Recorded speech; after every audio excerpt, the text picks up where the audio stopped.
Welcome. So what is ice fishing all about? And then some of you people may not know what ice fishing is, right? And what it is you wait for the lake to freeze, and then you drive your vehicle on it, and you make a hole in the ice, and pick a spot, make a hole in the ice, put the hut on top of the hole or whatever, and you stay there all day fishing. You put a line down and fish all day there, right? That's ice fishing. Very popular in Canada, and that's what I'm talking about when I was in Canada. And Canada, by the way, for everybody who doesn't really know, especially down the south in Ontario way, and then down the south near the border to America, it has really quite very hot and long summers.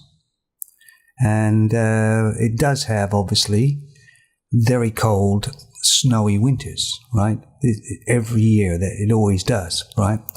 And a lot of people call it the Great White North or whatever, because a lot of people don't realize that it does actually have summer too.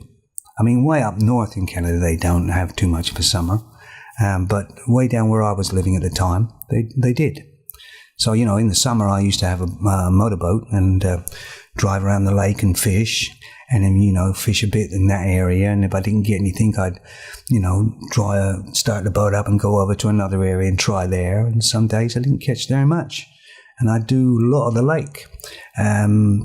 So, for ice fishing for me, my friends were talking about it, and I said to my friend, listen, in the summer, I do a lot of that lake on my boat, and I don't get many fish sometimes. And you're saying to me, but now, because it's winter, I pick one part of that lake, I put a hole in the ice, I put a line down, and I'm going to catch all these fish in that one place. So I didn't see the sense of it myself, right? So I didn't do ice fishing. I don't know what happened, but one time I just said to my friend, all right, I'll come ice fishing with you, right? Now, he's had his hut out on the lake for about a week, I think, and it's very organized. The lands and forest people in that check the ice to see how thick it is and how strong it is before people are allowed to go on it and, take their vehicles, because they take their trucks on there and their skidoos and that. Unfortunately, every year there's always a truck or a skidoo or whatever goes down through the ice and that. But never mind, because you can never see. The ice may be thick, but there's always some flaws in the ice. You can't tell. But anyway, so it's very organized. You're allowed to put, I think, your hut on the lake a week before the season is, and you have to take it off at a certain time. Anyway, so we get to this my friend's hut on the lake. And I'm thinking, this is going to be pretty dull, very dull. Anyway, so we go into his hut. And in his hut, I noticed he had a stove where you could put a log of wood in and get heat. And, of course, you can't melt the ice or anything. It's too thick and all that, too cold or whatever. But, yeah, so he had that. He had a radio. He had a small TV with rabbit ears. He had beer, of course, quite lots of beer in there. He had a little bit of food in there as well. I mean, we took food with us, but, he had food in there. And his chair was all sorted out. The hole was in the ice. And I was thinking to myself, this is a bit different than I thought. And it was quite comfortable, very comfortable, and we had a laugh. So we sat down and we had a chat and a beer, and he didn't seem to be paying a hell of a lot of attention to the line that he had down in the hole in the ice. And then it all became clear to me. It's not about ice fishing. It's not about catching fish. It was just a way to get away from, say, a woman, a girlfriend, to go to a place where they know that she was not going to come to.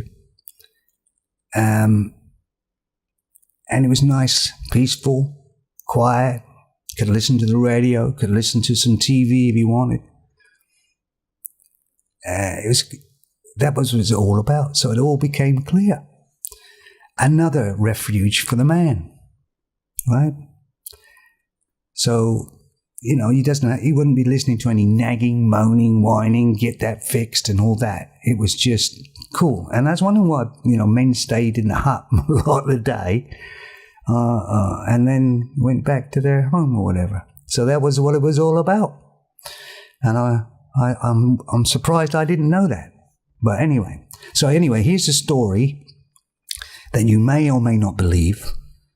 It was told to me by my father, and I'm not sure whether I believe it, but here it is. So Canada loves dogs, and when I was there was the Labrador was a very popular breed, and so they used to take him to the ice hut with them, and company. The dog loved it, and so anyway, this guy's fishing in his hut, whatever, and the dog's there, the black Labrador it was, and all of a sudden this man's line starts, really yanking, and the man gets hold of it and everything else, and it's a hell of a big fish, and he's struggling with it, and he's, has a big time and everything else, but he finally does get it up to the hole. And the fish is almost really too big to get through the hole, right? So it kind of jams a bit, and then the fish flips, and there's a big splash, and the fish disappears. The dog dives straight into the hole and disappears after the fish. The man's absolutely going, "What a stupid dog. It's gone," Anyway, he goes outside the hut, looks around, can see a few huts away over. He realizes that his dog is probably dead or going to die because he's going to run out of oxygen. The water's so damn cold. How is this dog going to survive? He isn't. He's gone. His dog is gone. So anyway, there's a hut a little way up. Guy sitting there, doing his thing. And all of a sudden there's a hell of a splash and everything else. And this black Labrador comes straight out of the hole and lands right beside him, right? Scares the shit out of this guy.